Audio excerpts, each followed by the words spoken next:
गेल्या काही दिवसांपासून आम्ही बघतो तो कपिल शर्माचा नवीन शो सुरू झाल्यापासून सतत मुंबईचा उल्लेख हा बॉम्बे बॉम्बे म्हणून तिथे येणारे सेलिब्रिटीज कपिल शर्मा आणि इतर अँकर इतर लोकांकडून केला जातो।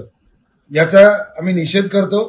ध्यानात ठेवावं, आमच्या शहराचं नाव मुंबई आहे, बॉम्बे नाही। इतर वेळेला तुम्ही बोलताना बरोबर बंगळुरू, चेन्नई, कोलकाता हे राज्याची नावं वापरता, पण जेव्हा मुंबईबद्दल तुम्हाला बोलत असेल तर तुम्ही सतत बॉम्बे बॉम्बे असा उच्चार करता। याचा निषेध करतो आणि याच्या पुढे आज तर आम्ही फक्त विनंती करतोय, याच्या पुढे तुमच्या शो मध्ये मुंबईचा उल्लेख बॉम्बे होता कामा नये। कपिल शर्मा देखील लक्षात ठेवावं। उद्या कपिल शर्माला चालेल त्याचं नाव आम्ही टपिल शर्मा बोलतो म्हणून त्याला संबोधित केलं तर नाही चालणार ना। सतत आम्ही टपिल टपिल टपिल केलं तर रागील की नाही। मुंबई हे नाव आमच्या भावना आहेत, त्याला कोणी ठेस पोचू नये। आणि एकूण 30 वर्ष झाली, आज 30 वर्षापूर्वी या शहराचं नाव मुंबई झालंय। तुम्हाला या शहराने पोचलंय, तुमची कर्मभूमी आहे। तुम्हाला जरा पण शरम नाही वाटत की ज्या शहराने आपल्याला पोचले त्या शहराचा उच्चार जे आहे त्यांनी करावा। इतर राज्यामध्ये जाऊन तुम्ही हिंमत दाखवा, बँगलोर बोलायचं हिंमत दाखवा, मद्रास बोलायची हिंमत दाखवा, तेव्हा तुम्ही तुमच्या शोवर बरोबर चेन्नई बोलणार, बंगळुरू बोलणार।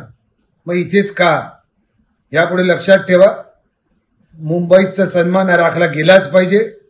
तुमच्या चित्रपटांमध्ये काय OTT प्लॅटफॉर्मवर तुमच्या कुठल्याही शो मध्ये, खास करून कपिल शर्मा शो मध्ये मुंबई शहराचा उल्लेख मुंबई हाच झाला पाहिजे, इतर कुठलाही नाही। हा विनंती वजा इशारा समजा। याच्या आधी देखील तीव्र आंदोलनं झालेली आहेत आणि तुम्हाला त्या गोष्टी भाग पडायला लावलेल्या आहेत। आम्हाला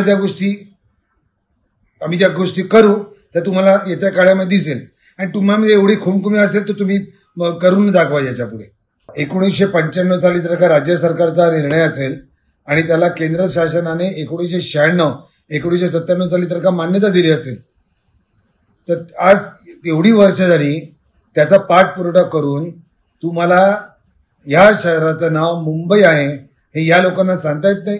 सेन्सर बोर्डाला इतर गोष्टी कापता येतात। सेन्सर बोर्ड एका चित्रपटाच्या निर्मात्याला विचारतं, हु इज नामदेव ढसाळ? यांना ढसाळ साहेब माहिती नाहीत कोण होते, यांचं काय काम होतं महाराष्ट्रासाठी, देशासाठी। त्या सेन्सर बोर्डाला कळत नाही की या शहराचं नाव मुंबई या बॉम्बे नाहीये। त्याचा देखील निषेध व्हायलाच पाहिजे आणि याच्या पुढे बघू की या शहराचं नाव कोण चुकीच्या पद्धतीने वापरतं।